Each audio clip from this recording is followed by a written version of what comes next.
Hello friends, welcome to రుచి వంటిల్లు. ఈ రోజు మనం నాన్ వెజ్ తినని గెస్ట్లు ఇంటికి వచ్చినా ఇంట్లో కూరగాయలు లేకపోయినా చాలా టేస్టీగా కర్రీ ఎలా తయారు చేసుకోవాలో చూద్దాము. ఈ కర్రీ మనకు అన్నం చపాతీలోకి చాలా టేస్టీగా ఉంటుంది, చేసుకోవటం కూడా చాలా ఈజీ. సో లేట్ చేయకుండా వీడియోలోకి వెళ్ళిపోదాం.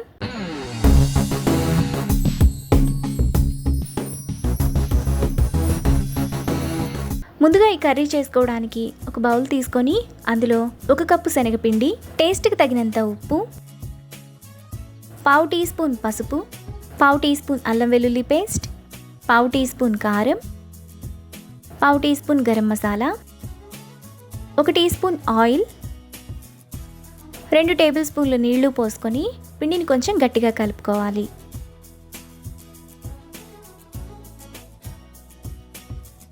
ఇక్కడ చూపిస్తున్నట్టు పిండిని ఈ విధంగా గట్టిగా కలుపుకొని చిన్న చిన్న పకోడీలా చేసుకోవాలి.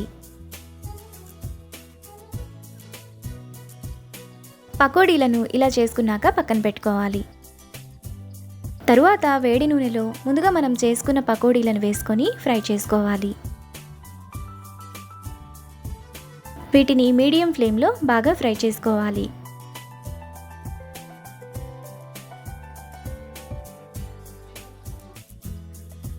పకోడీ ఇలా ఫ్రై అయిన తర్వాత వాటిని పక్కన పెట్టుకోవాలి.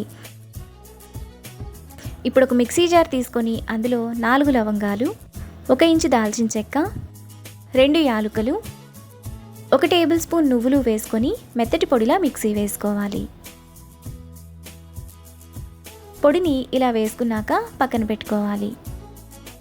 ఇప్పుడు స్టవ్ మీద ప్యాన్ పెట్టుకొని 1 టేబుల్ స్పూన్ ఆయిల్ వేసుకోవాలి.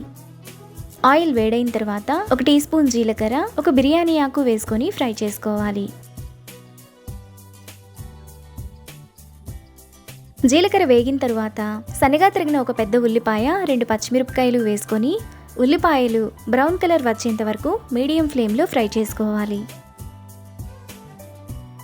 ఉల్లిపాయలు ఇలా కలర్ మారిన తర్వాత 2 టమాటాలను ఇలా చిన్న చిన్న ముక్కలుగా కట్ చేసుకొని వేసుకోవాలి. ఇప్పుడు 1/2 టీ స్పూన్ అల్లం వెల్లుల్లి పేస్ట్, 1/2 టీ స్పూన్ పసుపు, టేస్ట్కి తగినంత ఉప్పు, 1 టీ స్పూన్ కారం, 1 టీ స్పూన్ ధనియాల పొడి, 1/2 టీ స్పూన్ మిరియాల పొడి, 1/2 టీ స్పూన్ గరం మసాలా వేసుకొని ఒకసారి కలుపుకోవాలి. ఇలా కలుపుకున్న తర్వాత మూత పెట్టి మధ్య మధ్యలో కలుపుతూ టమాటా మెత్తగా అయ్యేంత వరకు ఉడకనివ్వాలి. టమాటా ఇలా మెత్తగా అయిన తర్వాత అందులో ముందుగా మనం మిక్సీ వేసుకున్న పొడి, 2 టేబుల్ స్పూన్ల పెరుగు వేసుకొని మసాలాలోని ఆయిల్ అంతా సైడ్స్కు వచ్చేంత వరకు బాగా కలుపుకోవాలి.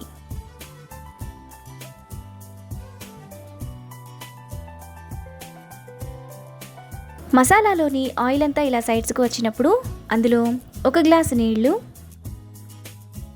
ముందుగా మనం ఫ్రై చేసుకున్న పకోడీ వేసుకొని కలుపుకోవాలి. మీకు గ్రేవీ కొంచెం పల్చగా కావాలనుకుంటే ఇంకొద్దిగా వాటర్ని యాడ్ చేసుకోవచ్చు. ఇలా కలుపుకున్నాక మూత పెట్టి మధ్య మధ్యలో కలుపుతూ 15 నిమిషాల పాటు మీడియం ఫ్లేమ్లో ఉడకనివ్వాలి. 15 నిమిషాల తర్వాత కర్రీ మనకు ఈ విధంగా ఉడికిపోతుంది.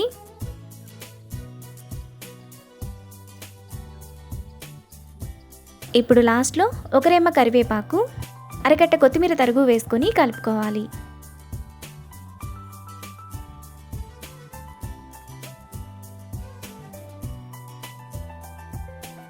చాలా టేస్టీగా వెజిటేబుల్స్ లేకుండా కర్రీ రెడీ అయిపోయింది. ఈ కర్రీని బౌల్లోకి తీసుకొని రైస్ చపాతీతో సర్వ్ చేసుకుంటే ఎంతో టేస్టీగా ఉండే వెజ్ కర్రీ రెడీ.